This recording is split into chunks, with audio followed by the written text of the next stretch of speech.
นมาฮะติมันคือเขามาบักหานี่ด่าพอมันเด้บัดนี้บ่ได้ด่ามันได้ด่าพอ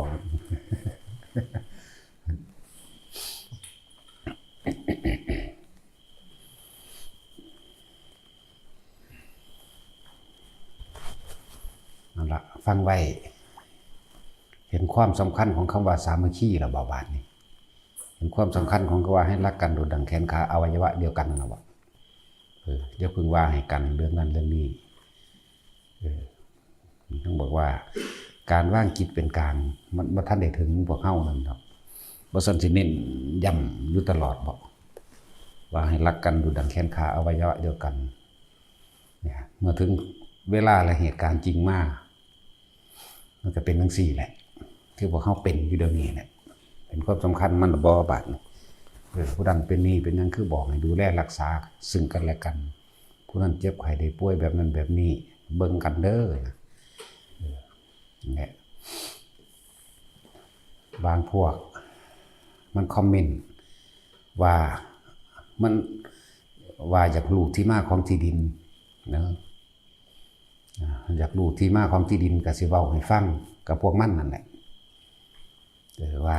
ความเป็นมาของที่ดินสร้างวัดเป็นแนวใดมันต้องแก้แกงว่าซั่นตั้งแต่ถือไกลหนีออกจากวัดดอยแล้วนะเฮาก็หนีไปอยู่พาหน้าก็ถือไล่อีกคือกันจากบุคคลกลุ่มเก่าแล้วไปผู้ใหญ่บ้านทางพาหน้าบ้านหยังบ้านพ้นเมืองผู้ใหญ่บ้านพ้นเมืองกับพาหมู่มาไล่พวกถือผีถือเปรตเป็นจังซั่นแหละพวกนี้ก็คือกันผมมาไล่อยู่ดีเดี๋ยวพวกถือผีถือเปรตเบิดนั่นแหละจังซั่นเฮาแสดงธรรมมีแต่นำความจริงออกมาเว้าคือว่าล่ะคนทั้งนี้บ่เคยเห็นของจริงเคยเห็นแต่ของปลอมมันเลยชินกับของปลอมเลยติดแนวนั้นถูกเกาตูหลายๆอย่างนี่เรื่องว่าเดี๋ยวก็ว่าไสยศาสตร์มนต์ดำเอาของใส่ผู้นั้นเอาของใส่ผู้นี้ใส่เมียผู้นั้นใส่เมียผู้นี้มึงระวังเมียมึงเด้อแบบนั้นแบบนี้สารพัดบางพวกมากินเหล้าในวัดในโบสถ์เฮาก็บอกว่ามันบ่ถูกมันบ่ควรอย่ามาเฮ็ดแนวนี้ก็เครียดแต่สาเหตุการถูกไล่มาเลยเฮ็ดอีหยังก็เลยผิดไปเบิดบาดนี่แล้วก็พากันนั่นนี่มันยาวก็สิเว้าแต่อาวาสวัดดอยกับตัวการหนึ่งคือกันเด้ถ้าให้เปิดเขาเปิดได้บาทนี่ผ้ามูไปหาเอาของออกเอาของออกเอาของเข่าไปใส่ของเฮาเด้ไปหาปูนั่นไปหาปูนี่ธรรมดาบ่มาแต่ที่แรกก็สัตว์เฮาเลยทั้งที่บ่รู้จักกันเหมือนกันกับอันพวกมานี่แหละบ่รู้จักหยังก็เว้าเฮาให้เฮาโลดนะนั่นแหละพอเปิดแล้วเปิดเด้บาทนี่เปิดแล้วแต่ว่าคนเป็นมาในว่าเป็นหยังคือได้มาเป็นแนวนี้นั่นถึงไล่ออกจากวัดดอยอยู่วัดดอย3 ปีมาได้เนาะจังซั่นแล้วผู้นี้บ่พอใจว่าเทศแบบนี้บ่เคยมีแบบนั้นแบบนี้เฮาเก็บขนมไว้คือจังซี่ล่ะคอยแต่แจกเด็กน้อยเด้ซั่นก็ว่าจะกินได้ถือของได้ไสยศาสตร์มนต์ดำได้ให้รอดงามขาก่อนว่ะ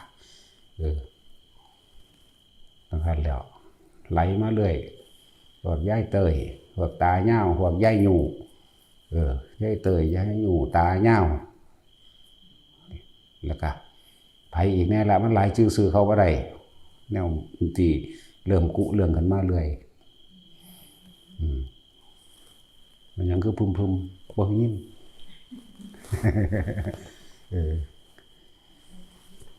นั่นแหละไล่บ่เบิดดอกเพราะมันจื้อซื้อเขาเจ้าบ่ได้กับเฮาก็บ่ค่อยจื้ออันแนวจังซี่นำนะความแค้นความอาฆาตมันบ่มีดอกมันก็เลยจื้อบ่ได้นำนั่นแหละหลายๆคนที่บ่จักที่จักแดนหยังก็พากันไปเรียกว่าอีหยังเฮ็ดให้คนเข้าใจผิด ว่ากาวตูใส่ลายด้อยค่าแล้วก็ชักจูงชักชวนคนมาไล่นั่นแหละ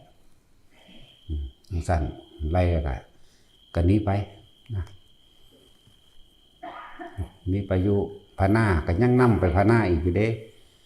ไปเป่าหูเขาอยู่พะหน้าอีกแล้วก็ไหลมาอยู่ต่อมาหลวงปู่เจ้าคุณเพิ่นไปเอามาก็มาอยู่วัดทิพย์ก็ยังมานำอยู่วัดทิพย์อีกเด้นำมาว่าให้เฮาคือเก่าขนาดบ่ได้มาเกี่ยวกันอีกแล้วแล้วสุดท้ายคิดว่า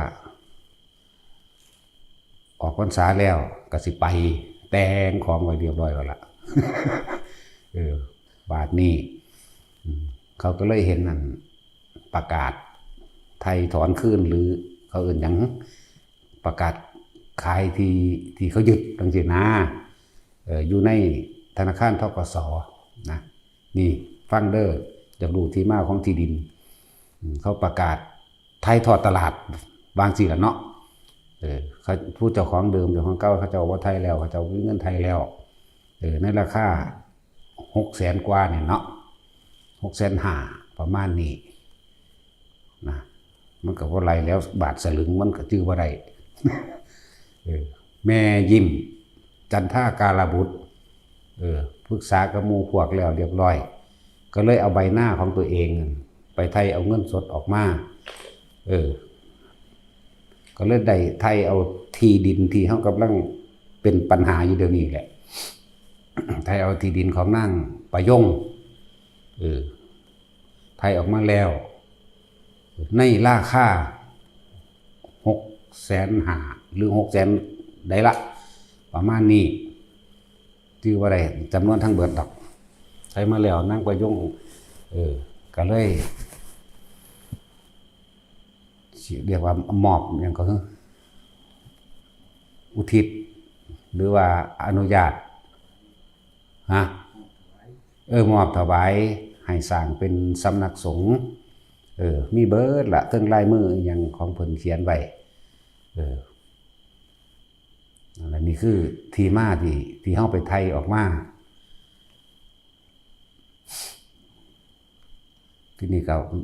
มีคนบางกี่คนได้ที่มาแต่ที่แหลกมันก็ดีมียายล่ม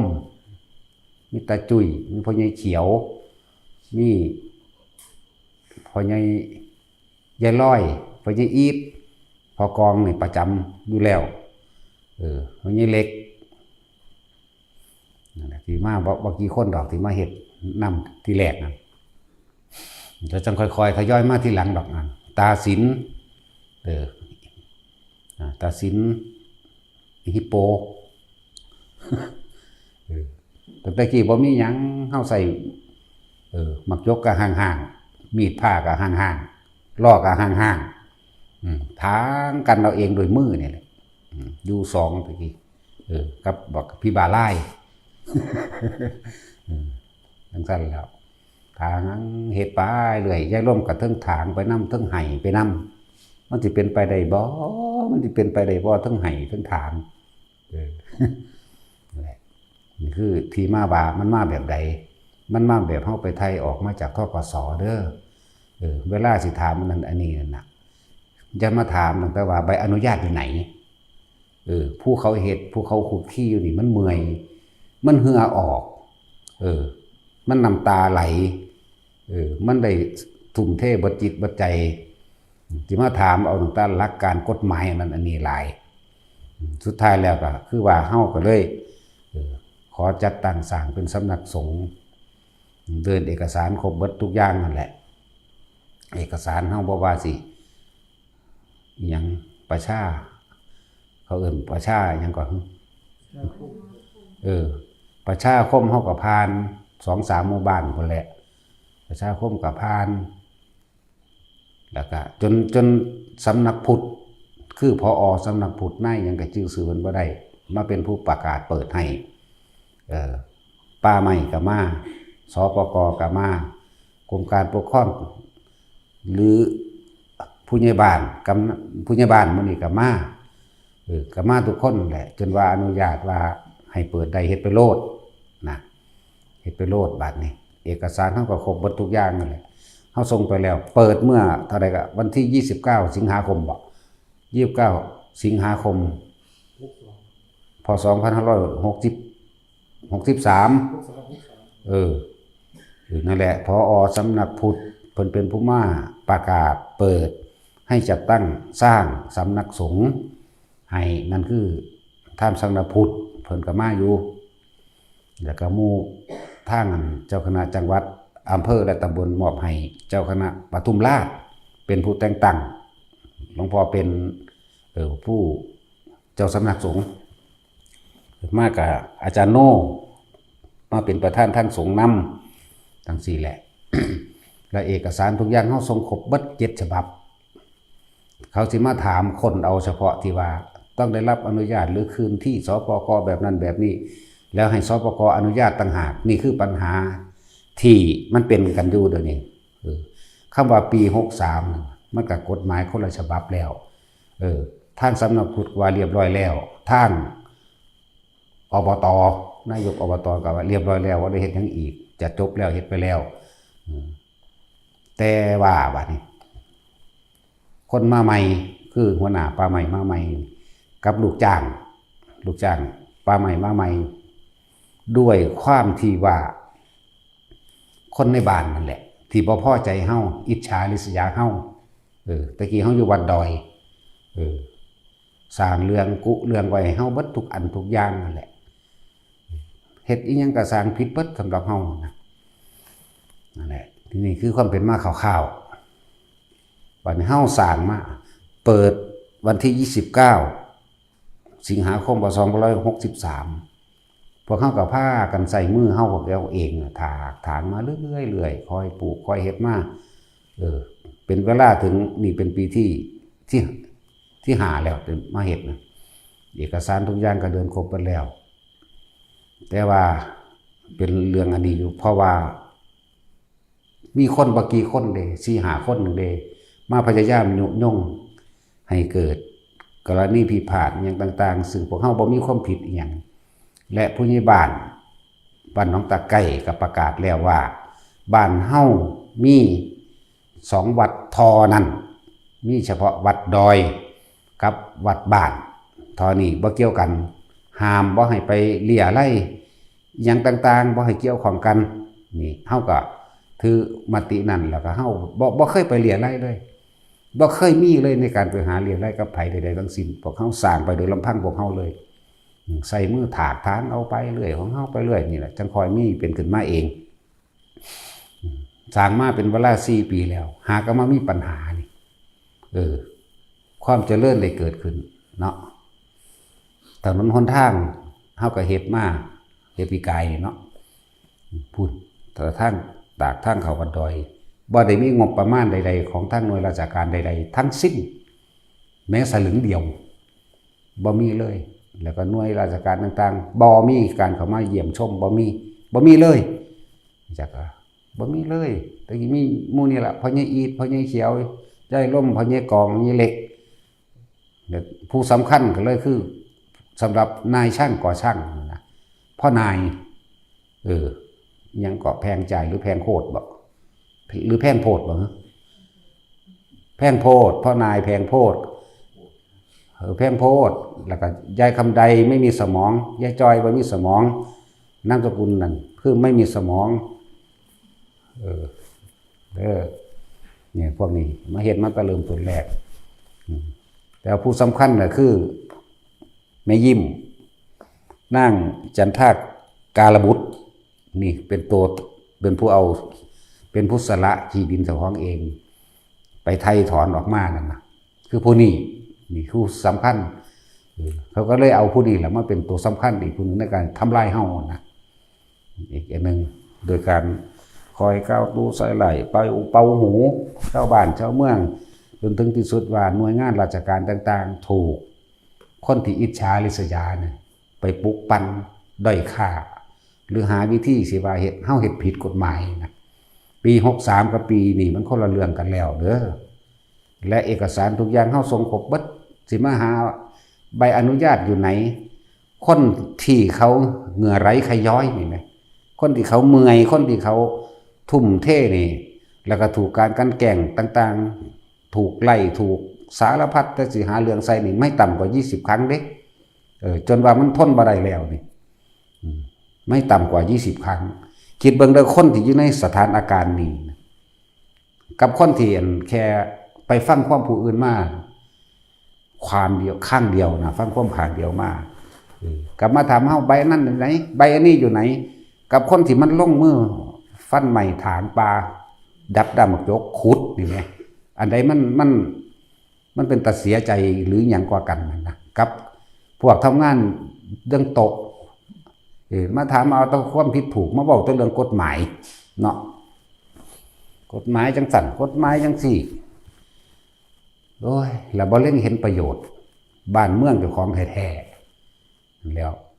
บ่เห็นประโยชน์เลยตั้งแต่กี้ตั้งแต่เฮาบ่ได้สร้างมาปานนี้คือบ่มาว่า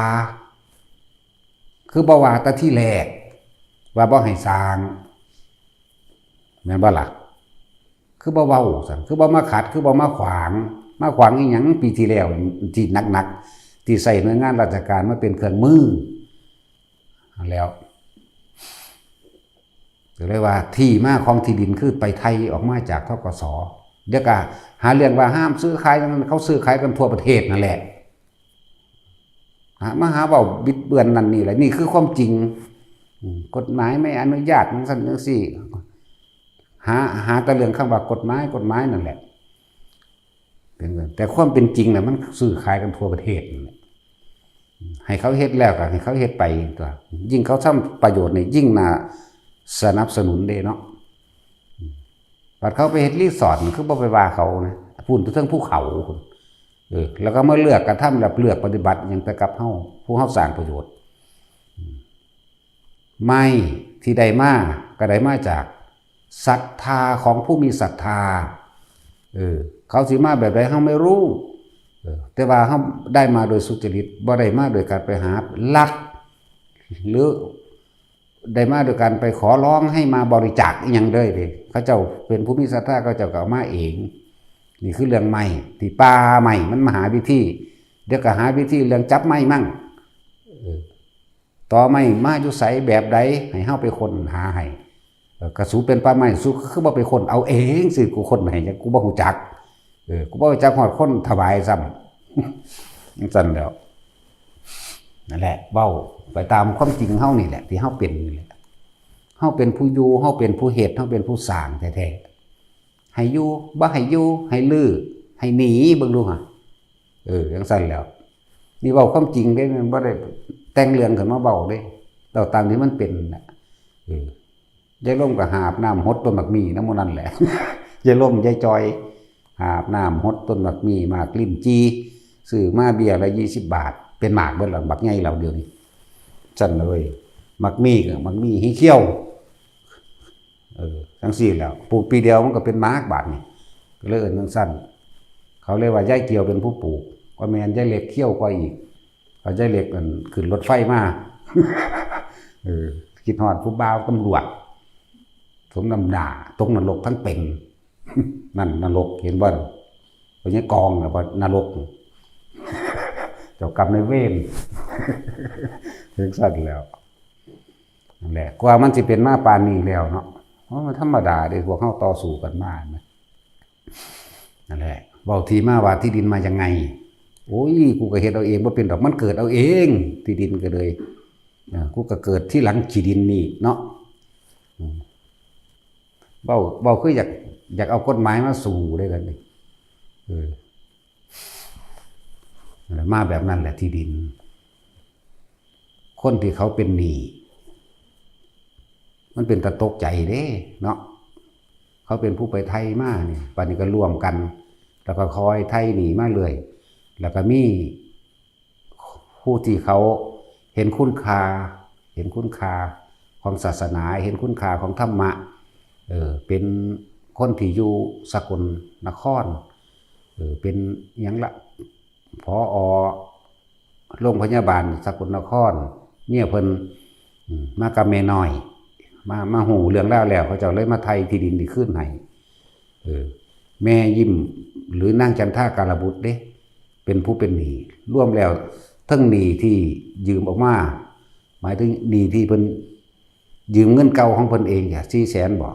ประมาณนี้แหละแล้วก็หนี้ใหม่อีก600,000กว่าล้านกว่าพุ่นเด้เขาไทยให้นั่นแหละผู้เขาเห็นคุณค่านะเขามาไทยให้แม่ยิมก็เลยเป็นอิสระออกหน้าตัวนี้หนีเก่าเล่ากับมันก็มีอยู่แล้วแล้วก็มาหนีเสียสละตัวเองเพื่อหมู่พวกเพื่อหมู่คณะนี่ไหมเสียสละเพื่อคนทั่วประเทศนี่แหละทั่วโลกนี่แหละบาดนี่แหละที่มามันก็เลยจากคงที่มาเขาไปไทยมาสุวรรณหลวงพ่อตายหรือว่าหลวงพ่อหนีเนี่ยผู้นี้เป็นหนีผู้เดียวเราจังจันแล้วนั่นแหละเขาเห็นคุณค่าบางหนีเห็นคุณค่าว่าคนผู้ดีเสียสละเขาก็เลยไทยให้ปีต่อมาเขาก็มาซื้อรถตู้ให้เขาซื้อรถตู้ให้พร้อมมันปีต่อมาหรือปีเดียวกันวะน่าจะปีเดียวกันแต่ว่าคนละเดือนทั้งสั้นเขาก็มาซื้อรถตู้ให้เฮาบ่ได้ไปหาเหรียญอะไรทั้งใดตู้บริจาคตู้หนึ่งก็บ่มีอยู่นี่ร่วมบริจาคค่าน้ำค่าไฟก็บ่มีร่วมบริจาคค่าสร้างนั่นสร้างนี่ก็บ่มีต่างๆมาโดยจิตอาสามาโดยศรัทธามาโดยความเห็นคุณค่าของพุทธศาสนาที่เขามานั่นนะเพราะฉะนั้นทั้งเฮ็ดทั้งถึกดาเด้นั่นนะบ่ได้ว่าสิยองจักเม็ดได้ยายจ้อยหังบ่มีสมองคักทั้งเฮ็ดทั้งน้ำตาไหลยายจ้อยนั่นทั้งขุดดินทั้งไห้ย่างใดเขากลับมาไหลย่างใดเขากลับมาไหลอยู่ธรรมดาเด้ทั้งขุดทั้งไห้ย่อยไปยายอ้วนนำผู้หนึ่งหรือมีชื่อเสียงนำหมู่ในยายอ้วนผีพึ่มยายอ้วนนั่นผีพึ่มผีขโมดเป็นคนละนี่อีกผู้หนึ่งแล้วตั้งตามมากับอีบูดหรืออีอ้อยนั่นแหละให้มันมีซื้อน้ำมูเนี่ยแล้วก็อีทองอีเตี้ยอีทองมันชื่อว่าอะไรลืมแล้วราตรีไว้ซื้อมันม้วนวันเด้ทั้งสั้นแหละเรื่องอีทองพวกหาเนี่ยงานแน่จางหมดอ่ะอีทองไปก็เลยเรื่องสั้นกับอีเตี้ยมาเรียกดากทั้งสั้นแล้วพวกนี้เขาทุ่มเทเริ่มทุ่มเทเริ่มก่อเกิดกลายเป็นกำลังนี่เลยจังหวะเน้นแต่ละคนให้หักกันรุดดังเขียนข่าวไว้เดียวกันเป็นอีหยังกะสร้างให้ปล่อยไปนี่เห็นบ่เวลามันสำคัญมากคือการไม่ฉีดนั่นแหละอันเดียวมันหักง่าย2อันมันก็เริ่มยากขึ้นถึง100เป็นพันอันก็หักยากกันตัวฟังซะผู้ว่าจากหูที่มากกับที่มากก็เป็นแบบนี้แล้วก็การอนุญาตเขาก็อนุญาตแล้วเขาก็เฮ็ดไปเลยตัวแต่ผู้กันแก่งพยายามหาว่าใบอนุญาตจังสันจังซี่แต่คนเฮามันเสีย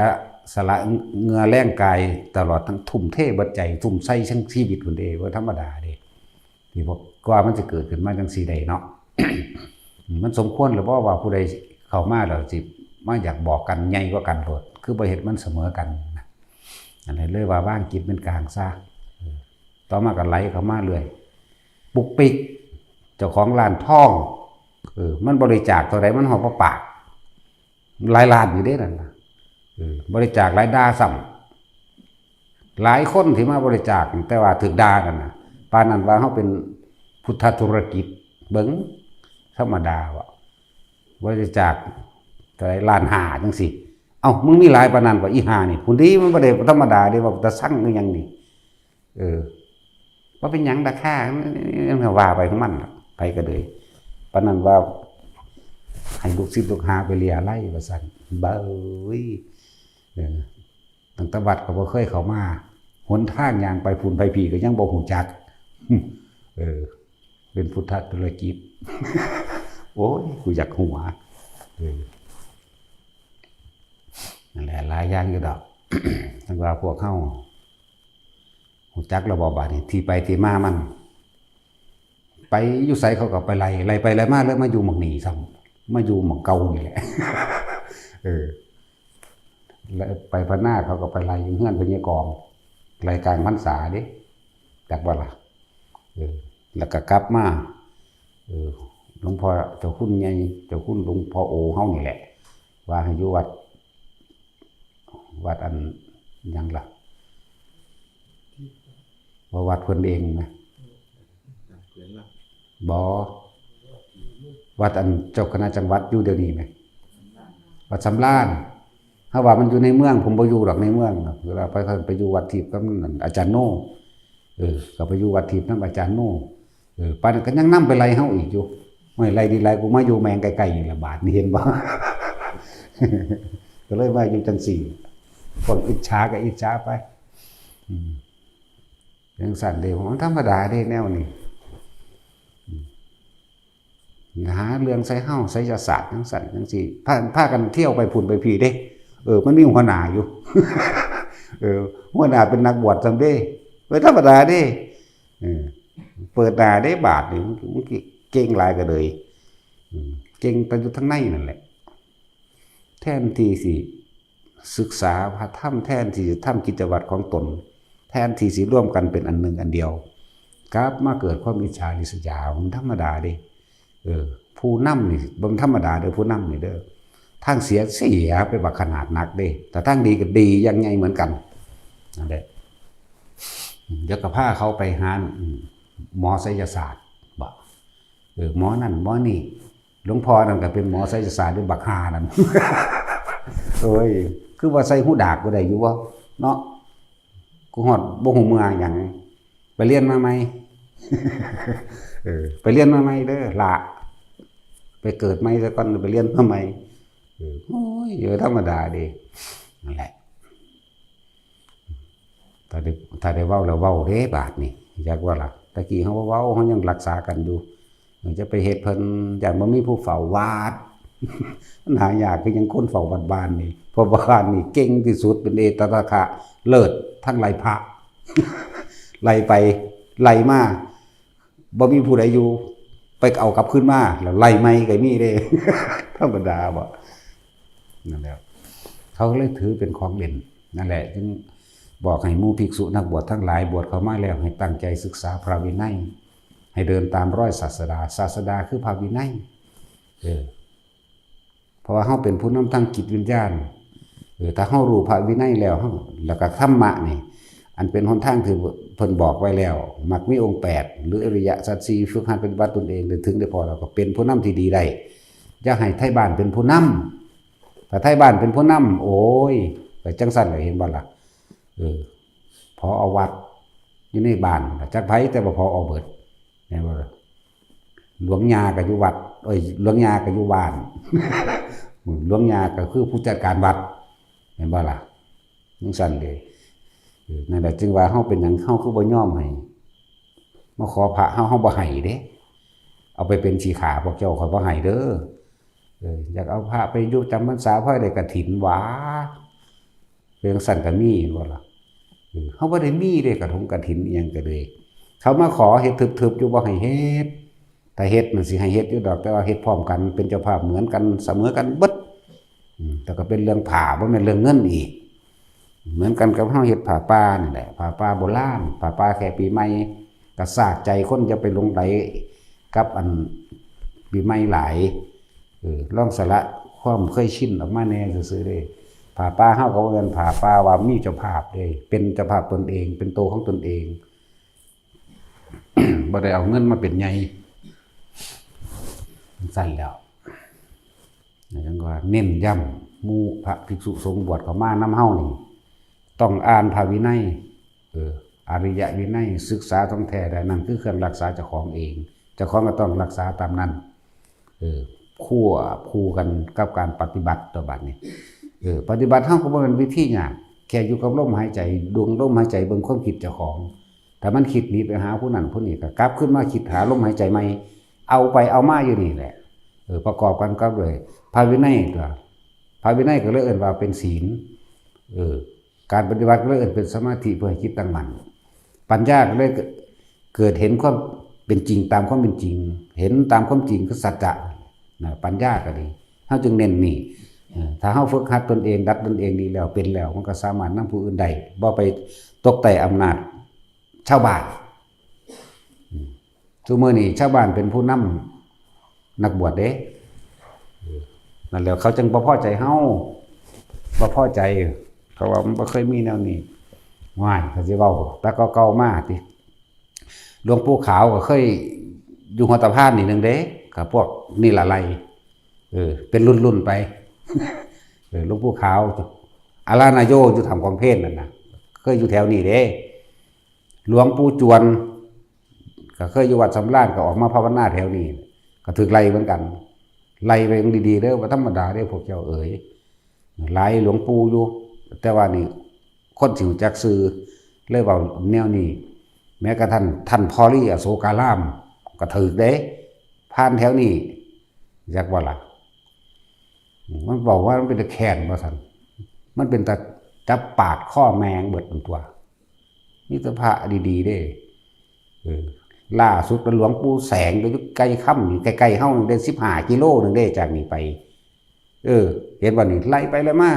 ก็เสื้อเก่าเขานี่แหละพวกเก่านี่แหละธรรมดาบ่มันเป็นรุ่นๆบ้านนี้กูไล่สูงบ้านนี้ว่าเฮาบ่แม่นอริยะเฮาเป็นพระพานเฮาต้องพานตามคำสั่งอีพอหลวงตาอีพอเนี่ยบัวฝากตีปากเลยว่าตีแล้วอีพอใส่บูทเตะเอาแดงเลยมันจังบ่เปื้อนตีนว่ะเนาะใส่บูทเด้อบัดนี้อยากบ่บูทเฮ็ดฐานของเฮาเองมันมั่นคงบูทคือสามัคคีอยากว่าล่ะร่วมพลังเหยียบเอาโลดสูญแล้วแต่จังว่าเน้นย้ำแต่ได้บ่ว่าทางพระบ่ว่าทางคนเด้อพระก็ให้รู้หลักสามัคคีซึ่งกันและกันสิ่งที่ผูกให้ความสามัคคีเกิดอะไรคือพระวินัยต่างคนต่างมีวินัยเสมอกันแล้วมันบ่ตำหนิกันเด้มันบ่มีแนวผิดเถียงกันเด้ต่างคนต่างฝึกหัดดูใจตนเองเรียกว่าสมาธิทำจิตทำสมาธิของตัวเองตั้งมั่นแต่มันสิปรึกษากันกับปรึกษาโดย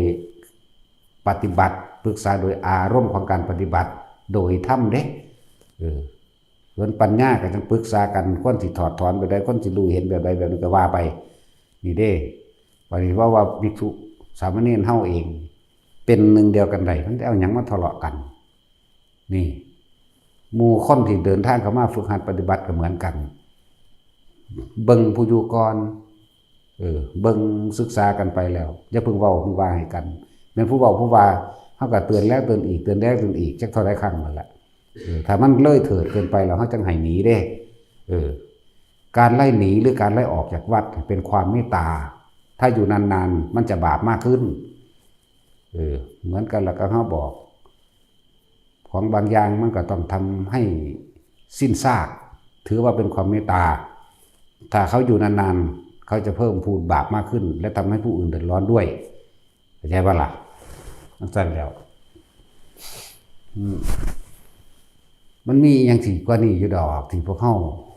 บ่เข้าใจเขาถึงคือจังหวะนั่นแหละที่พระเจ้าปัสสินสั่งให้สันตติอมาตย์ไปจัดการพวกกบฏนอกเขตนั่นนะแล้วจังสั้นแล้วเพิ่นก็ทำให้สิ้นฤทธิ์สิ้นยศแล้วก็สิ้นซากนั่นตัวตายเบิดแต่เพิ่นบ่ได้บอกว่าให้ฆ่าเนาะพระพุทธเจ้าไปบอกพระเจ้าปัสสินเด้นี่มีในตำราพร้อมเด้อสิบอกให้มีในพระไตรปิฎกเด้มหาบพิตรเห็นแกโตแบบนั้นแบบนี้ไปรับท่องเขาท่องคำหาเหลี่ยมเกวียนเงินหาเหลี่ยมเกวียนของใส่ต่างๆอีกอย่างละหาที่เพิ่นเห็นแก่ใดแก่ปากแก่ท้องของเพิ่นเองให้คนวัดไปเอิ่นกับบ่มาหาวัดเชตวันให้พระอานนท์ไปเอิ่นกับบ่มาเห็นบ่เพิ่นเป็นห่วงขนาดนั้นกูไปเองตัวบาดนี้พระพุทธเจ้าไปเองไปบอกมหาบพิตรแบบนั้นแบบนี้ก็เว้าไปว่ามาฮู้จักบ่ว่าเขาสิสุดท้ายแล้วเขาส่องสุมกำลังได้มากขึ้นเห็นบ่นี่ส่องสุมกำลังได้มากขึ้นแล้วแม้แต่บ้านเมืองตนเองก็สิบ่มีให้อยู่ซั่นขึ้นก็นึกได้เห็นตัวเขามีปัญญาของเขาอยู่ดอกวันนึกได้จังไดอะไรจังสั่งสันตติอมาตย์ไปเมียนเอาตายเบิดเพิ่นก็เลยสร้างวัดให้ภิกษุณีต่อมาก็มีวัดภิกษุณีมานะนั่นแหละญาติการามเพิ่นสร้างเมียเพิ่นอยากว่าล่ะแต่วัดเชตวันนั่นน่ะคนบ่แม่นวัดเพิ่นเด้น่ะ ไปเฮ็ดอันแต่จะเว้าภาษาบ้านเฮาแต่ว่าไปเฮ็ดประตูโขงแล้วเอาซื้อแต่ของใส่ไว้เชตวันเจ้าเชษพูนวัดพ่อใหญ่อานันต์พินตกะเศรษฐีพุ่นเป็นผู้สร้างแต่ว่าเจ้าของนั้นจะได้นาไงจักว่าเลยว่าเชตวันว่าซ่านก็เลยมาสร้างวัดภิกษุนีให้ใหม่นี่ยาติการามใครตัวว่าพุทธครุการามเนาะก็ว่าคือกันแหละสั่นตัวญาติการามเพิ่นสร้างให้พวกภิกษุณีอีแม่ใหญ่ประชาบดีโคตรวีนี่เป็นภิกษุณีองค์แรกเลยจังไหลเขาว่าได้อยู่ร่วมกันหลายเติบเป็นแสนกว่าพุ่นละ120,000ประมาณนั้นอยู่ในญาติการามนั่นแหละจือไว้โลดพวกเฮาบัดนี้ความสามัคคีเด้อเป็นที่หนึ่งที่บอกเป็นหยังก็เน้นแท้ให้รักกันดุจดังแขนขาอวัยวะเดียวกันผิดยังเล็กๆหน่อยกันกับพ่อ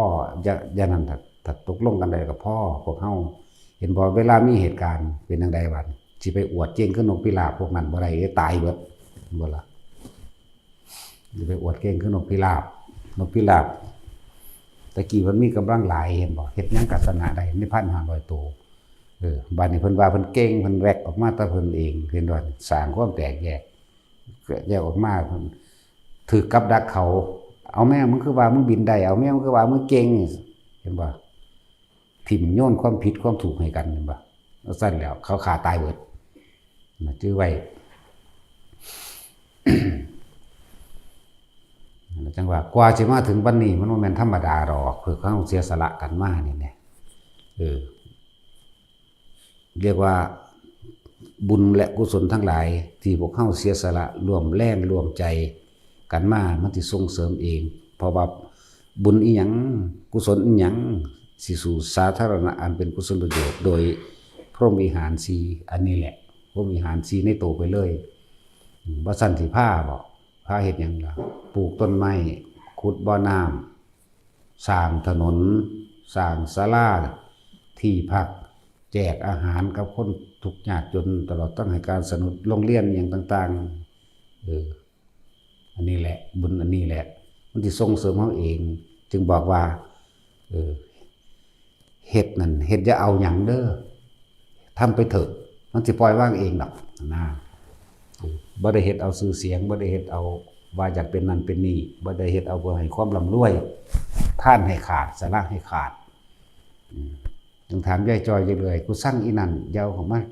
นี่ใหญ่มันกินหน้านี่คือบ่ขาดอ่างแต่ว่าเจ้าของปลูกเนาะก็แม่นอีหลีก็เราปลูกเราหดตามต้นไม้มื้อใดเราก็ยากด้านนี้แหละจนเท่าเดี๋ยวนี้แหละ หลายปีละบ่ได้เกษียณง่ายได้นอกจากตายเผาถิ่มเท่านั้นได้จังเกษียณจังก็ละ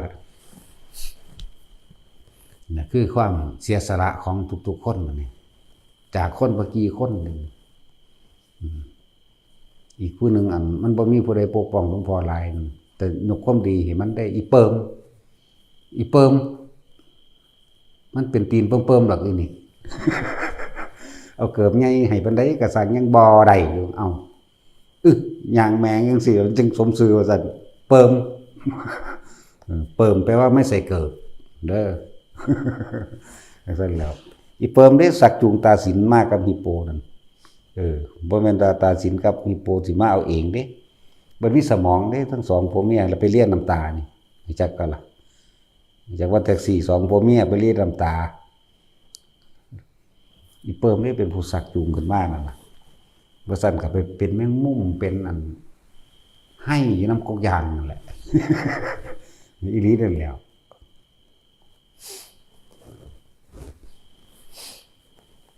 พี่เลี้ยงพันวัวมาลงมาบ่มันลงตาลักไหมมันต้องเบิ่งกันดีดันนั่นพอกับมาอยู่ลูกหานี่มันเป็นแนวใดโอ้แต่เรียต้นตาหนาจังซี่แต่เรียต้นเพิ่นเป็นผู้สันโดษมักน้อยตอนเช้าเพิ่นสิสันน้อยๆเด้มีจักว่าสั้นๆหน่อยๆก็อย่างตอนขึ้นมาตำรวจมันสแตกจนอิ่มแล้ว เขาใช้ได้บาทไปสแตกจนอิ่มแล้วเด้คุณ กินมาในรถเด้เอากินเลยกินเลยกินอิ่มแล้วแต่ในท่านไทยกินหน่อยๆได้แต่แรงดิ้งดิ้งดิ้งดิ้งดิ้งมาเฝ้าหลวงพ่อมันจะมาหลับเอาอันนั่นไปนั่นเด้มันมาปฏิบัติหลวงพ่อเด้เพราะแล้วผมมักน้อยสันโดษผมสันหน่อยๆแล้วก็สันหน่อยแม่มึงบอกมึงสแตกอยู่ทั้งรถจนอิ่มแล้ววะมันทั้งมีผู้อันเอาใส่ถุงไว้ให้เพิ่นเด้มันเสื่องกันเด้อันกับผู้ใส่บาตรมันบ่ธรรมดาเด้ปั๊บเด้อเด้นี่ใส่ถุงแต่จากหัวเองกันเพิ่นจัดเฮาฮู้เพิ่นก็แย้มหนาวเบิ่งเด้ก็นั่นแหละกูหังฮู้คักตั้งแต่เพิ่นเสื่องแล้วเพิ่นมักไว้แล้วนะพวกใส่บาตรนำทางเรียกว่าอุปถากเพิ่นเองนั่นแหละใช่ก็ล่ะเพิ่นเตรียมกันไว้เองดอกมันทั้งมีลึกลับเคล็ดลับอย่างในหั่นแหละท่านก็เฮ็ดเป็นถุงมวนๆไว้หมูปั๊บเลยว่าเด้ท่านก็ทำทานร้อยเขาโอ้ยบอกว่ามึงเอาให้เขาใส่ถุงไว้ให้โลดมันหอดเวลาสันได้กินได้แล้วก็เอาเขาก็เลยใส่ถุงเลยเปิดเผยบัดนี้ตะกี้ลักกินเอาผ้าคลุมหัวไว้ขึ้นปั๊บเอาผ้าคลุมหัวไว้งับงับอยู่แน่เลยธรรมดาหลานยังใช้ยนต์อีกคนหนึ่งหาของเล่นมาให้กันดีเด้เขาเดียวกับยังรถบังคับแน่อย่างแน่โอ้ยบอกว่าจะเอามาให้มันนี่ว่ามันบ่แม่นแนวเล่นบัดเอาแนวใหม่ให้เรากินบัดนี้อย่างแน่ละช็อกโกแลตปีโป้ยำช้างน้อยทั้ง4เด้เพิ่นเอาเสียงไว้กันกับอย่างแน่ละเป็นจุดไปเด้หลายอยู่เด้บารมีสูงอยู่เด้สิเพิ่นยางเร็วๆนั่นคือเพิ่นไปร้อยเอาแล้วเพิ่นเสือกเด้อยากว่าอันต้นทางยางก่อนหมู่มันสิเป็นจุดมันสิเป็นระยะอยู่เด้ถ้าบ่มีอันผู้เตรียมความไว้ให้มันก็ยางนำเฮาธรรมดาแล้วแต่เพิ่นเล่งกันไว้แล้วเพิ่นนัดกันไว้แล้วนี่ทำท่าไปหยังตัดไปเอาใส่เสียงไว้แล้วเด้บาดนี้แต่ทำท่ายืนเฮินยังสั่นตัวเฮ้ยแต่ว่าเขาสิบ่ฮู้พวกนั้นก็ถูกด่ามานำหลังถ้าเอาของเล่นให้กันถูกด่าได้บาดนี้ยังสั่นแล้วรถบังคับบ่เครื่องบินบ่ยังไปได้น้อยๆดอกกับยังบ่วี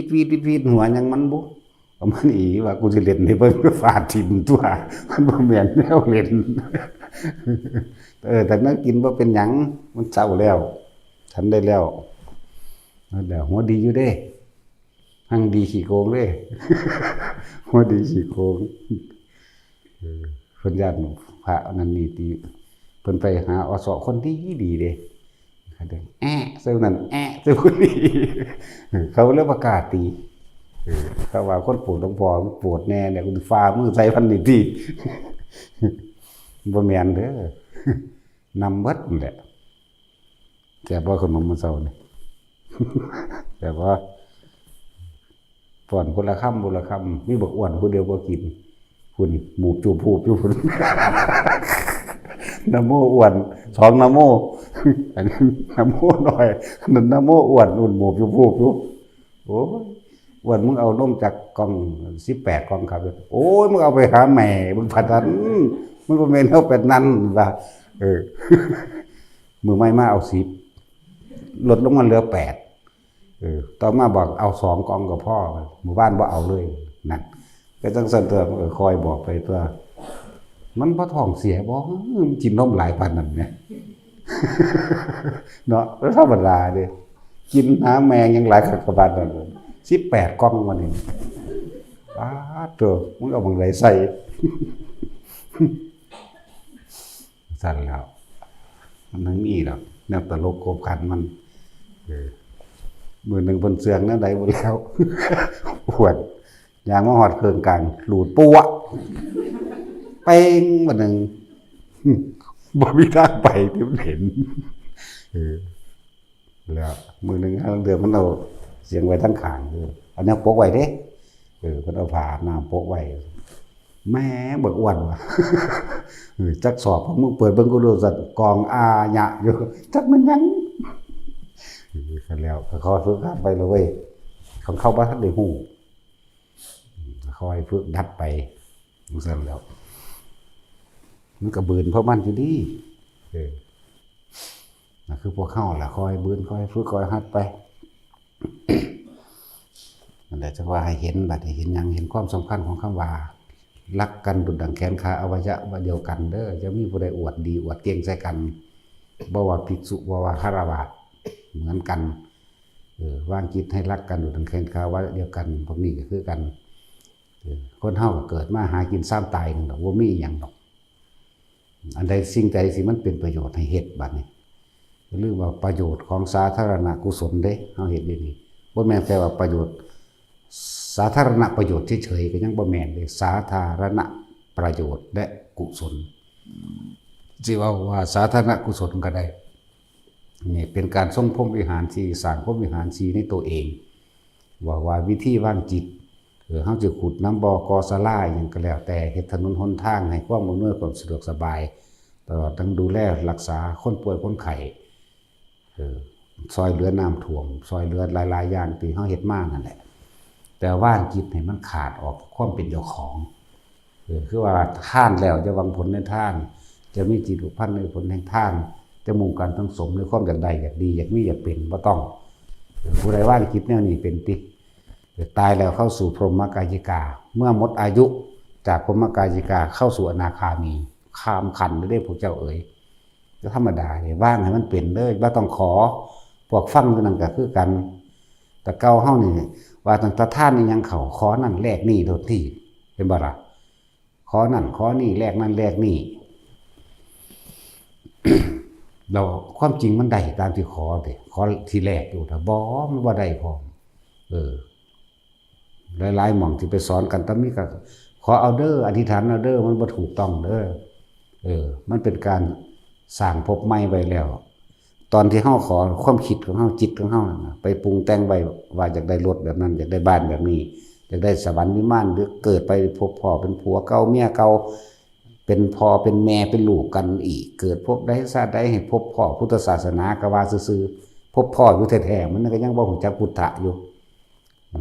พุทธะก็รู้ตื่นเบิกบานศาสนาคือทางเดินของผู้รู้ผู้ตื่นผู้เบิกบานเบิ่นนั่นน่ะพ่อแท้ๆแล้วยังบ่เห็นได้อยู่นะนั่นแหละท่านก็จะไปหวังผลท่านได้มีจิตทุพันธ์ในผลของท่านบ่ได้ต้องมุ่งการทั้งสมความใดดีมีเป็นหยังใดๆทั้งสิ้นเด้ คือเพิ่นบอกเรื่องท่านเป็นการบริหารจิตบริการจิตบ่ถูกต้องเด้อคำแปลนั้นเด้ออย่าหวังผลในทานอย่ามีจิตผูกพันในผลทานอย่ามุ่งการสั่งสมในความอยากได้และอยากเป็นเข้าใจบ่ล่ะมันบ่แม่นบริหารจิตเป็นนั่นบ่แม่นแบบนั้นต้องว่างขาดออกจากจิตเลยนะคือบ่ไปขอนั่นเองไปปรุงจะต่อท่านนั่นแหละถึงบุญแล้วเกิดความสงบยังไม่เร่าร้อนไม่กังวลในความอยากได้และอยากเป็นบ่มีความคิดต่อไปอีกว่างท่านผ่าท่านเข่าใส่บาตรก็ตามหรือให้ท่านกับหมู่สัตว์ก็ตามท่านกับคนธรรมดาทั่วไปก็ตามท่านกับหมู่ภิกษุสงฆ์ก็ตามบ่ปรารถนาใดทั้งสิ้นส่งผลเข้าสู่เท่านั้นนี่อย่างหนึ่งเฮาเน้นอย่างสองให้ทุกคนมีเครื่องอยู่คือการทรงฌานเจริญฌานด้วยอานาปานสตินี่มาฝึกให้มันเป็นฝึกให้มันได้แล้วนะการทรงฌานและเจริญฌานนั้นมันก็มีผลแม้กระทั่งว่าเป็นผู้เจริญแห่งโภคทรัพย์ขึ้นมาด้วยเด้ที่บอกว่าเฮ็ดจังใดตอนนี้ยังมันยังหนี้มีสินหรือยังก็แล้วแต่ตะกี้เฮาขอนู่นขอนี่ก็บ่เห็นว่ามันสิได้มาใส่หนี้ใส่สินเด้ล่ะแม่นบ่ล่ะไปทำทานแล้วก็ยังมาขอนั่นขอนี่เลยบ่เข้าใจแล้วก็ถ้าทานแล้วหวังผลหรือขออุทิศบุญบ่ไปเด้ออุทิศผลทานบ่ไปคำว่าบุญนี่ก็คือเฮาร่วมเบิดนั่นแหละคำว่าบุญนี่ท่านก็เป็นบุญบ่แม่นบุญโดยความสงบจิตแบบอีกแบบนึงอันนั้นแต่ว่ามันก็น้อมเข้ามาสู่คำว่าสงบจิตเหมือนเดิมนั่นแหละบุญอันเกิดจากการให้ทานเพื่อให้เกิดความสงบจิตเนี่ยป้อมเข้ามาเมืองนี้เบิดเด้นี่ร่วมเข้ามาเมืองนี้เบิดโลกเข้ามาเลื่อนว่าบุญ อุทิศบุญบ่เป็นบ่ไปพอเฮาไปแลกแล้วนี่บางคนผ่าไตบาทตลอดทั้งเงินมาปุ๊บนี่เฮาตั้งใจไว้แล้วว่ามื้อนี้สิทำบุญหาพ่อกันนะหาแม่กันนะเฮาออกสื่อของเพิ่นไว้ในใจเฮาบ่แห้งแล้วมาถวายอาจารย์จังซี่ปุ๊บเพิ่นรับแล้วก็แล้วไปเลยจะคิดหยังอีกมันถึงแต่ตอนแต่ของคิดไว้แล้วถึงมือพระปั๊บตัวนี้ไปเลยเด้จักว่าล่ะอันนี้บางคนมาฮอดยังจบแล้วก็สาธุเด้อความนั้นความนี้อีกอยู่มันบ่ไปเด้อหมายถึงว่าสิ่งที่ของเฮ็ดในตอนนั้นมันบ่ไปเด้เพราะว่าเฮาเอาไปแลกแล้วตัณหาคือความอยากของเจ้าของเองแลกไว้แล้วแล้วยังมาว่าอุทิศผลให้พอมันบ่ไปที่ไว้แน่มันบ่สูญหายดอกมันเป็นของเจ้าของเหมือนเดิมพอเจ้าของก็แลกไว้แล้วเจ้าของก็ยังเป็นเจ้าของมันอยู่ไหมแถมเดินว่าเอาของหน่อยไปแลกของหลายมันบ่ได้นี่แหละอย่างหนึ่งมันเป็นอย่างคือบ่ย้อนขึ้นมาหาเจ้าของเองคือกูคือทำบุญทำทานมาหลายแล้วกูคือบ่ได้หยังเพราะว่าเจ้าไปแลกแล้วมันเลยบ่ได้หยังบาทนี่คนที่ไม่หวังผลในทานไม่มีจิตในผลแห่งทานบ่มีการสั่งสมว่าจากใดดีมีเป็นหยังก็สร้างทานแล้วอุทิศผลบุญผลทานบุญกุศลกรรมดีไปเลยมันไปมันถึงแล้วพวกนั้นเขาได้ดีจิตมีกำลังแล้วพวกโลกทิพย์โลกวิญญาณนั่นเขาจะกลับมาซอยเฮาเองโดยเฮาบ่ต้องไปร้องขอมูเทวดายังก็แล้วแต่มันกลับมาหาเฮาเองโดยเฮาบ่ไปหาตะขอมันดอกมีผลพอนี่มันคือมันตรงเป๊ะเขามีกำลังเขามีทุนสร้างตัวเขาเองเลยแล้วเขาก็ย้อนขึ้นมาสร้างเฮาเองดอกเหมือนเฮาซอยคนนั่นแหละเฮาบ่ได้ไปหวังหยังดอกเฮาเห็นเขาโอ้หมักจกบ่มีเสียมบ่มีทุนนั่นทุนนี่บ่มีสงเคราะห์เขาก็หน้าเนี่ยในใจเฮานี่เอาทุนไปให้เขาหานั่นหานี่ให้เขาเรียบร้อยแล้วเขาก็สร้างที่ทำกินเกิดเขามีกำลังมีเงินมีทองนั่นขึ้นมาเฮาตกทุกข์ได้ยากหรือบ่ตกทุกข์ได้ยากก็สร้างแม่นเฮามีอยู่ก็สร้างสมมุติว่าเขาไปปลูกบักแตงบักของอยู่ของกินหยังมาเป็นผลหมากหลากไม้เขาก็นำมาคืนเฮาเองดอกโดยเฮาบ่ได้ไปขอไปหวังนี่แม้เปรียบเทียบแบบคนแหมเข้าใจว่าล่ะว่าพวกนั้นเขาไปปลูกหมักม่วงหมักลำไยหมักคงหรือปลูกหมักแตงปลูกผักหยังก็แล้วแต่เขาบ่มีทุนเฮ็ดหยังนี่เขามีที่ทำกินอยู่แต่เขาบ่มีทุนเอาทุนให้มื้อนึงซื้อพันธุ์ในผักให้หรือหมักจอกหมักจกหมักเสียมหรือปุ๋ยให้สายยางบ่มีเจาะน้ำให้มื้อนั่นล่ะเอามันปานนั้นพุ่นล่ะแล้วเขาก็เฮ็ดของเขาไปบัดนี้แม่นเฮาสิมีอยู่แล้วนี่ครับเขาก็คิดถึงบุญคุณเฮาเองเขาก็มาเองแต่ว่าเฮาบ่ได้หวังบ่ได้ขอบ่ได้ปรารถนาว่าเขามาคืนนั่นแหละเทียบเอาตัวแบบคนก็ดีหรือว่าหมกม่วงเขาเป็นหมากซ่ากลากนึงโอ้ยคิดถึงพออันผู้นั้นเอาให้เด้นี่มาล่ะเห็นบ่สั่นก็จังสั่นตัวบ่ได้คือกันเด้กับบาทนี่คือจังเฮาจ่ายเงินดอกเขาบ่ได้มาคืนเฮาได้เขาตะดอกเข้าใจบ่ล่ะนี่เป็นคนว่าเป็นคนดอกกับแพงปานนี่เนาะร้อยละ10แม่นบ่สั่นดีบ่ดีฮอดบ่ได้ทุนคืนนี่เทียบแบบคนนี่เด้อเทียบให้เห็นแบบคนถือว่าเฮาหวังผลในทานมีจิตผูกพันในผลแห่งทานผลทานบุญกุศลนั้นเลยบ่ไปหาผู้เฮาอุทิศให้เพราะว่าเฮาขอแล้วสาธุเด้อผู้ขาถูกลอตเตอรี่แจ็คพอตผู้ขาร่ำรวยเงินทองเสนอเวิร์ดนี้เวียกสินให้ได้บ้านใหญ่บ้านโตให้ลูกเป็นเจ้าดงเจ้านายให้ร่ำให้รวยเกิดพบได้สัตว์ใดคำว่าทุกข์บ่ยากก็จะมีอย่าไปว่าเถาะจะเกิดหลายเถาะเนาะถ้ามันบ่ว่างมันมาเกิดคือเก่าแต่ว่าหาแต่ไปอยากเกิดไว้ล่วงหน้าหรอกแม่นบ่สั่นถ้ามันบ่ถึงจุดปล่อยว่างหรือนิพพานมันก็มาเกิดคือเก่ามันนั่นแหละแล้วบัดนี้เฮาอุทิศบัดนี้เฮาท่านให้สัตว์เดรัจฉานก็สร้างอุทิศบุญได้เลยขอผลทวนบุญสุนทรีถึงแด่โลดเด้อท่านในคนทั่วไปก็สร้างให้หมู่พระสงฆ์องค์เจ้าก็สร้างให้ยังก็ว่าไปนั่นแหละเฮาบ่หวังบัดนี้ผลทานบุญกุศลตัวนี้มันไปหาเข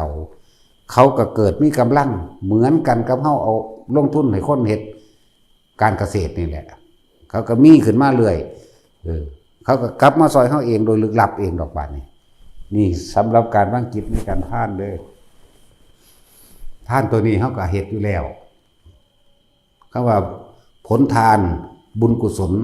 บัดนี้บุญอันเกิดจากความสงบเวลาเขาเฮ็ดสมาธิเลยเป็นว่าเป็นบุญกุศลเกิดเป็นสติปัญญาเฮ็ดให้เขามีสติปัญญามากขึ้นขอผลทานบุญกุศลกรรมดีคำว่ากรรมดีเว้าร่วมอีกที่หนึ่งเลยนี่ร่วมทั้งทานทั้งบุญกุศลอันเกิดจากสมาธิหรือสวดมนต์ภาวนาก็แล้วแต่เลื่อนว่ากรรมดีไปพร้อมมันจังรวบจงถึงแด่นี่ว่าเมื่อเขาได้รับแล้วทั้งผลทานทั้งบุญกุศลทั้งกรรมดีแบบลงทุนให้บักหลายของตัวนั้นเขาได้รับแล้วเขาก็ย้อนขึ้นมาซอยเขาเองโดยที่เขาไม่ได้หวังถ้าเขาหวังแล้วเขายังเป็นเจ้าของมันอยู่ไผสิมาซอยเขาบ่มีกำไรขึ้นมาเขาบ่ได้ซ้ำแม้บ่แม่นว่ากำไรเหมือนกันกับพวกใจเงินดอก110นั่นแหละแม่นบ่ล่ะเดี๋ยวบ่ดีเขาบ่ได้ทุนขึ้น เขาของเขาเฮ็ดบ่ได้ก็มีขาดทุนก็มี จังอันนี้ก็คือกันนี่ท่านที่ได้ผลก็คือท่านที่ไม่หวังผลในทานไม่มีจิตพันในผลแห่งทานเด้อต่อมาบัดนี้จึงจะเฮาเน้นย้ำอีกก็คือการทรงฌานเจริญฌานโดยอานาปานสติบุญตัวนี้สิเป็นทั้งสติปัญญาบุญตัวนี้สิเป็นทั้งเกิดกำลังเฮ็ดให้พวกนั้นมีสติมีปัญญามากขึ้นนั่นแหละพวกที่เฮาอุทิศไปนี่อุทิศนี่บัดนี้มันเป็นของที่ว่าบุญที่เฮาอุทิศอันเกิดจากการภาวนานี่ถ้าสิเปรียบเทียบแล้วมันเป็นสิ่งที่มาตรฐานคือท่องนี่ไปทั้งใดขายประเทศใดก็ได้ทั้งนั้นแม่นบ่ล่ะเปรียบดูนะว่าท่องเปรียบแบบโลกมนุษย์ซื่อบัดนี้เฮาอุทิศตัวนี้ไปตัวนี้ไปเขามีกำลังมากขึ้นเป็นเท่าทวีคูณได้ตัวนี้เป็นเท่าทวีคูณบ่ได้มีความกังวลใดๆเกิดขึ้นเด้เวลาเฮาอุทิศจังบอกว่าภิกษุทั้งหลายหรือทุกคนนั่นแหละพวกเจ้าทรงฌานดีๆมีความอาการปิตินิ่มๆนุ่งๆเกิดขึ้นอุทิศเลยว่านี่ขอผลทานบุญกุศลกรรมดีที่ข้าพเจ้าทำนี้จงถึงแด่สิให้ผู้ใดจำเพาะเจ้าจงไผก็ว่าไปสิให้ร่วมก็ว่าไปแล้วแต่มันก็เกิดมีกำลังมากขึ้นตัวบัดนี้หรือว่าเฮาเฮ็ดอานาปานสตินี่แหละทรงฌานนี่แหละ3 เดือ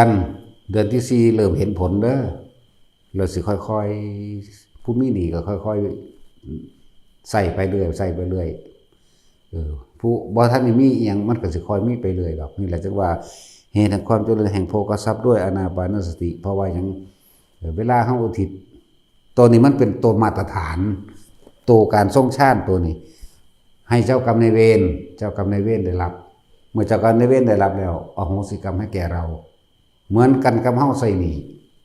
บ่มีผู้ขวางนี่ต่อมาก็เป็นปู่ย่าตายายมารดาบิดาและทั่วไปเป็นการผูกมิตรไปพร้อมและญาติเฮาเองที่ว่าเป็นหยังก็แล้วแต่ที่เขาได้รับแล้วเกิดก็มีกำลังมากขึ้นกลับมาซอยเฮาเองโดยที่เฮาบ่ได้ขอนี่ถ้าขอแล้วมันตัดเข้าใจบ่นี่มันตัดผลตอบรับสิได้ขึ้นมามันบ่ได้ตอบรับนี่ขึ้นมาแล้วแต่ของไปหวงไว้แล้วเหมือนกับเอาของน้อยไปแลกของมากเหมือนบ่ลงทุนน้อยอยากได้กำไรเยอะเด้20 บาทอยากได้เงินล้านจังสินะเปรียบนั่นแหละจังว่าเฮาเฮ็ดทุกรูปแบบท่านก็จะหวังผลได้ผลยิ่งกว่าอีกเข้าใจบ่นี่ทั้งที่บ่อยากได้แล้วก็การทรงฌานอันนี้บัดนี้เป็นมาตรฐานและคนที่เป็นโรคเป็นโรคปวดหัวเป็นไมเกรนไปนี่ยังก็แล้วแต่เถอะทำไปเถอะโรคภัยไข้เจ็บอยู่ในตัวเองนี่เชื้อโรคในกายก็หมายถึงเกี่ยวกับในเว้นที่ให้ที่ทำหมายถึงผลในปัจจุบันขณะนั้นเองเด้เชื้อโรคในกายที่มันเป็นโรคปวดหัวแบบนั้นแบบนี้บัดนี้ก็ทรงฌานไปเลยมันก็ค่อยหายผู้เป็นน้อยก็หายไปผู้เป็นมากก็ค่อยๆทุเลาลงมาเรื่อยไม่ว่าแม่นแค่โรคทั้งกายหรือโรคทั้งใจก็หายไปเรื่อยใดคือกันเด้จักบ่2โรคคนเด้จักว่าล่ะโรคทั้งกายพวกปวดหัวไม่เกรียนหรือเป็นโรคหัวใจหรือเส้นเลือดหรือสมองตีบยังก็ว่าไปทำไปเถอะเดี๋ยวจะค่อยๆหายไปเองดอกหมายถึงโรคทั้งกายก็ดีแม้โรคทั้งใจก็เหมือนกัน โลภทั้งใจก็คือโลภอันความอยากได้อยากดีอย่างนี้เป็นคือความโลภนั่นเองความโลภตัดความโลภออกไปเลยเพราะว่ามันบ่คิดถึงผุนถึงผีภพศาสตร์มันก็สั่นลงในขณะที่เฮาทรงฌานตัวแต่คิดถึงนั่นถึงนี่มีอารมณ์เกิดไปพร้อมพบกับสะสมไว้คือเก่าแล้วมันไปใส่ได้จักบ่คือทอน้ำหรือกระบอกไม้ไผ่นี่มันก็อัดไว้มันก็ไปใส่ได้มันอยู่คือเก่าเลยนะเพียงแต่ว่ามันบ่ทันได้บรรทุขึ้นมาซื่อๆแต่ว่าบาดนี้เฮาทรงฌานไว้ความคิดเฮาบ่ได้ไปคิดถึงบุคคลสัตว์สิ่งของอารมณ์ย่อมไม่ก่อเกิดเพราะอยู่ในอุเบกขาเมื่ออยู่ในอุเบกขาเลื่อยเขาความสงบตัวนี้เลยเอิ้นว่าจิตตั้งมั่นก็ว่าเพราะเป็นอุเบกขาแล้วมันสิค่อยๆเห็นความคิดตัวเองในความที่อยากได้อยากดีอยากมีอยากเป็นมันก็คอยรู้ท่านเขาตัวบัด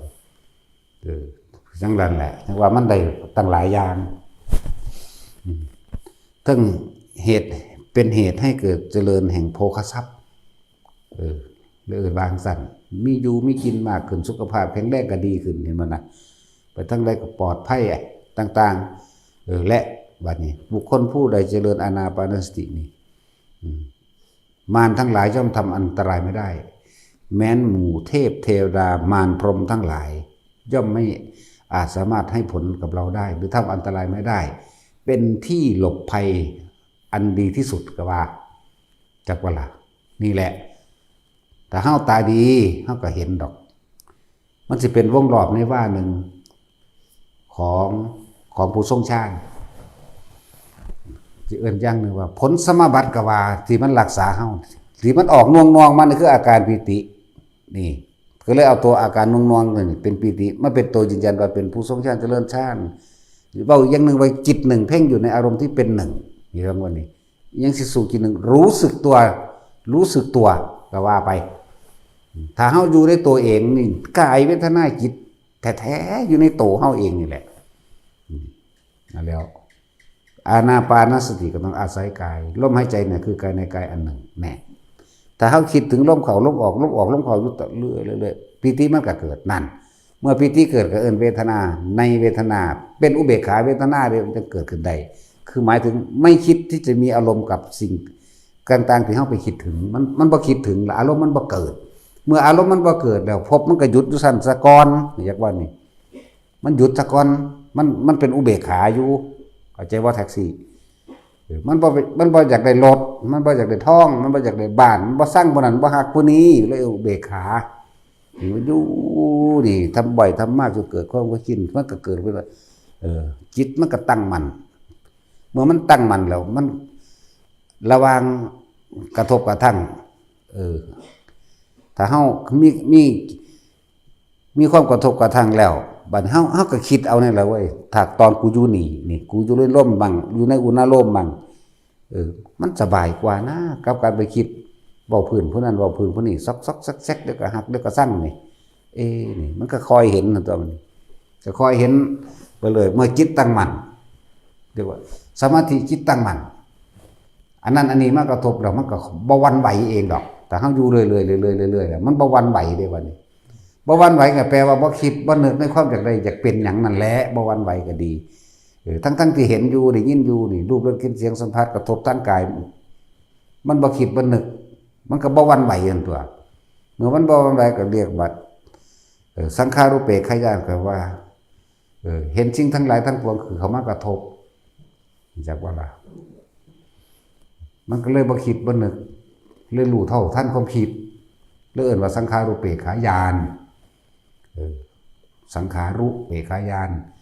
สังขารบ่ว่าของนอกทั้งเบิดเป็นเครื่องปรุงแต่งทั้งเบิดเด้อบ่ว่ารูปบ่รสบ่ว่ากินบ่ว่าเสียงนี่สังขารอันเป็นรูปธรรมนี่แล้วก็สังขารนี่คือความคิดพร้อมนี่ประกอบกันเปกขาว่าจากคำว่าอุบัติหรืออุเบกขานั่นเองนะจ๊ะว่าล่ะมันก็มากระทบกระทั่งแล้วแต่คำว่าญาณะนี่แปลว่ารู้ทันนี่แปลว่ารู้นี่มันไม่คิดนึกปรุงแต่งในสิ่งทั้งหลายทั้งปวงอันเป็นรูปอันเป็นเสียงอันเป็นกลิ่นเป็นรสเป็นสัมผัสทางกายนี่เมื่อจิตไม่คิดไม่นึกบัดนี้เห็นไหมความรู้สึกอันเป็นความพอใจและไม่พอใจเกิดขึ้นมาได้พอมันรู้ท่อนท่านแล้วตัวนี้จึงเป็นตัวปัญญาวางออกไปอีก เนื่องจากว่านี่ปัญญานิว่างเอาไว้เลยกลายเป็น